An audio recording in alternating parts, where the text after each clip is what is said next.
family, this is your girl Crystal Baldwin, and I want to welcome you back to Black Does Crack.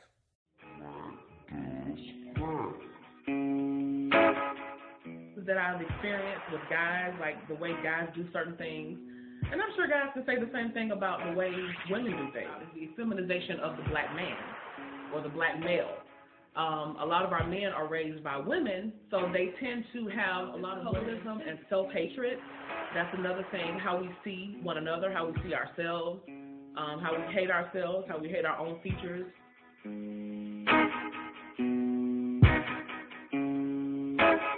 Found the truth beneath your lies. I hope everyone has had a great week. My week was incredible. On Friday night, I had some people over for a game night of sorts. There were about 16, 17 people here, and we had a good time playing games, talking, you know how that goes. But I asked the question, because everyone knows that I'm working on Black Does Crack now. So we had a discussion, and I asked the question, why do black men and women not get along relationship-wise? Or why can't we seem to get on the same page relationship-wise? And when I tell you the discussions that ensued from that question was amazing. I've never been a part of a discussion quite like that. We talked for almost 7 hours. 7 hours, okay? These people started showing up at my house about 8:30-ish. They didn't leave till after 4. Very rarely do you have men and women coming together to actually listen to one another and try to learn something about what the opposite sex is going through, what they've experienced, what they think. And it was an amazing experience. We went around the world, literally, with our conversation. She felt that at any moment, I was just going to up and leave her and go back to Cincinnati. So her thing was, well, let me go ahead and get my foot out the door, because he already got his foot out the door, and I'm going to, have me a cushion, as you could say. But if you felt she needed that reassurance that you was not going to do that, did you provide that to her? Yes, I did. Bullshit. Oh, then she just wasn't. Hold on. So she had an abandonment issue. Let me say something. It's not his responsibility to make her feel comfortable in a relationship. It's both in a relationship. Listen. A show of hands. Who grew up in a healthy two-family household, and then we'll go back to a two-family household because that's important as well. Healthy two-family household. Anyone else? Me. 1, 2, 3. Well, I grew up in a halfway family house. Okay, wait. So hold on. Let's deal with two families. Hold on. Let's deal with two families. We got one. We got two. 12 years is a long time. 3. Anybody else a healthy one? Now, who grew up in a two-family household? Mother and father. Genetically. 1, 2. Not genetically, no. Not genetically? Nope, my stepfather. Okay. Well, yeah, I guess my stepfather. I grew up. Yeah. No, genetically, your mother and father bringing you those genes. Not to say it wasn't healthy, but is that your biological father? Oh, your biological. So talk about you grew up with your mom and your dad, And not a your stepfather. biological Okay, dad. well, Let me back that up. And what about grandparents? I was raised by my grandparents. No, mother and father. Your mom. Okay, so mother and father, healthy. You got you, and you. Mother and stepfather. Mother and stepfather. So, now we have to ask, where do we get our point of views from as far as healthy relationships, as far as what a woman should do, and as far as what a man should do? We look to our mothers. But is that balanced? It's not balanced, but that's who was there. So now we have to question our point of view. We got to look at what we're looking at. Yeah, but now we have to question our point of view. So what does that say? It goes back to how we was raised. Wait. So what does that say if he said, y'all get your point of views from your mothers, and being a man, Go ahead. that means your father wasn't doing his job as a man. No, I don't agree with that. Yo, regardless, it's not about the blame game. You can say this person was that was just to ping off of what he said. So you said you don't agree. If you get your point of view from your mother and you was raised in a two-parent household, your father was present as a man, how did you not? I got a perfect answer. To raise your son up to have the respect level as a man should have for himself and for women. I was raised by my grandma. All my cousins, my sisters, nothing but women around me. They didn't teach me how to be a man. I learned that shit on my own. How do you know what you want? What has shaped what you want? How do I know what I want? Yeah, I want him to answer. What has shaped From what past you want? experiences. Other people. You learn from other people. dating other people. That's how you know what you want.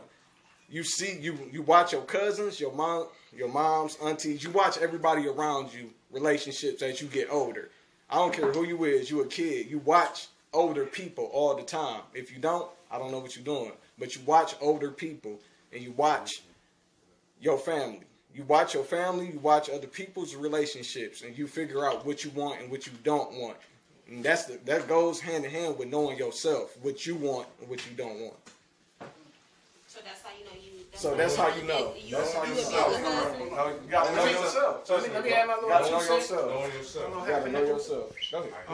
Now, speaking from a person that's been married, divorced, so I've been a husband. Right. Okay. All right. So how I treated my wife is how I wanted to be treated. Exactly. You know what I mean? When we first started. Hold on. How old were you? I'm about 32. 32? So I'm 41 now. Okay. Okay. So dig that.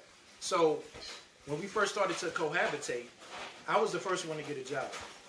I was the first one taking care of everything while she really wasn't doing anything. So you put everything on your back, basically. Yeah, but not. I don't say that to receive kudos because it's natural. You know, and I say that to say my wife at one time when she got her job, good state job, good benefits, she was like, if you want to stay home and we have a kid and and you just want the stay at home dad shit. You know what I mean? I looked at her like she had 3 heads. You know what I mean? Because that's just not me. You're not gonna be taking care of the family. And I'm out here breastfeeding. You know what I mean? Exactly. Not that I can breastfeed, but that's just not me. But my point is this: I've been that, and to answer your question, how do I know what I like and what I don't like? I don't like feeling like I'm expendable. Like, so when there's a time where my finances ain't up to par, I don't like feeling like I'm easily replaceable. Our natural inclination. I got a question. Do you feel black women look for financial provision first? Hell Yes. yeah. And white women do not? Why So can't do y'all you feel see- that is Hold a on, big issue? hold on. We think Let me help your brothers on something. Women love power. We We love a man Not the money. with power. It's not always the physical Power money. is money. Women love power. We love a man. That's why so many women love preachers. Why do you think women gravitate to preachers? He ain't cute. He ain't rich, but he's a preacher. He's in power.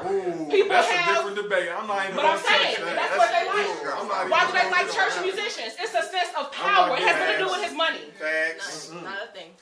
Women like that. So that's why when a woman meets you, she want to know what kind of power you got. If it ain't money, is it fame? What kind of influence do you have? I like that. We want to know. She said it like the black men really sell themselves short. Who said no that? confidence. Janice. Speak on that. They don't. They You don't. gotta tell me a percentage. a lot of black men, because nowadays black men need reassurance. Saying that. But we don't. We talk about And that's already why put you need a yourself good to woman lower by your side. standard. I'm saying when you Automatically. meet me. I'm saying when you meet me, but you see the potential. You saying you gonna ignore my But why potential gotta be because like I don't that? have it then. Brad don't start off at McDonald's.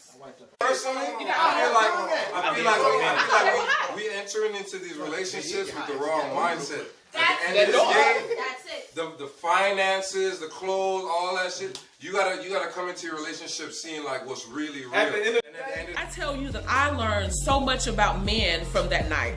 And this is one of the few events I've ever been to where there were more men than women present. I think there were only like 6 women here. And there were probably about 10 or 11 men. Okay? So this is something that men and women need. And the men talk more than the women. It was incredible.